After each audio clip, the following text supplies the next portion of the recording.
اپنی برادری قبیلے کے بارے میں بھی اچھا سوچیں, جو قبیلے کا نہیں اس کے بارے میں بھی چلیں تھوڑا سا اچھا سوچ لیں. اپنے بارے میں تو اچھا سوچا ہے بڑا.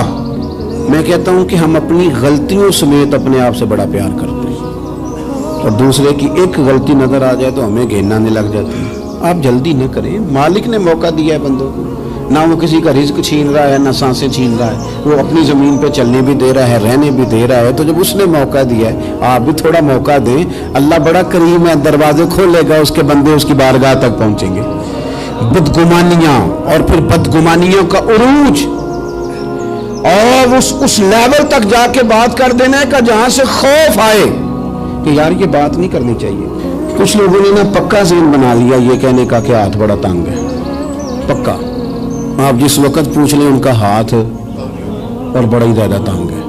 آپ یقین کریں, بہن کا جو خامند ہے وہ کہہ رہا ہے جا حصہ لے کے آ, تیرے بھائیوں کی کمائی تو نہیں تیرے ابا کی ہے, لے کے آ. وہ بیچاری اس کی منتیں کر رہی ہیں, کہتی ہیں اگر جاؤں گی نا تو وہ کہیں گے حصہ لے جا, آج کے بعد ہمارے گھر نہ, میرا دروازہ نہ بند کرو, مہربانی کرو.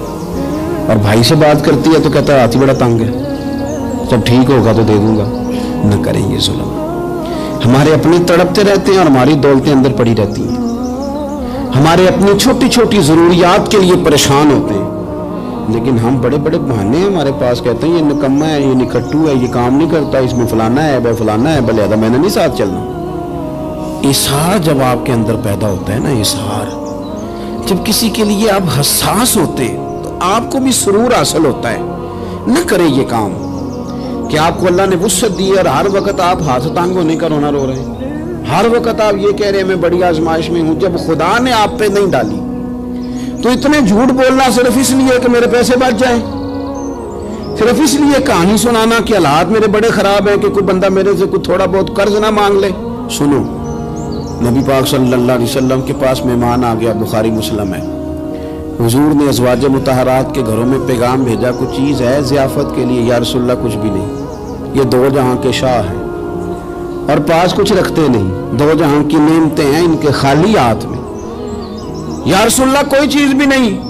حضور نے صحابہ کے مجمع پہ نظر ڈالی, یا رسول اللہ صلی اللہ علیہ وسلم حکم ہو. تو حضور فرمانے لگے تم میں سے کوئی بندہ ہے جو اسے گھر لے جائے روٹی کھلائے.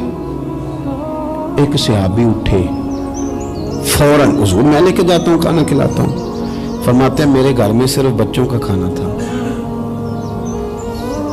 یہ نہیں کہ فریزر بھرا ہوا ہے نعمتوں سے, صرف بچوں کا کھانا. یہ نہیں کہ کسی کو دیکھ کے اپنی ہنڈیا پہ برتن دے لیا, صرف بچوں کا کھانا. کہتے ہیں گھر گیا, بیوی سے کہا کیا کیفیت ہے, کہنے لگی بچوں کی روٹی ہے. میں نے کہا بچے سلا دے, صبح ناشتہ کر لیں گے.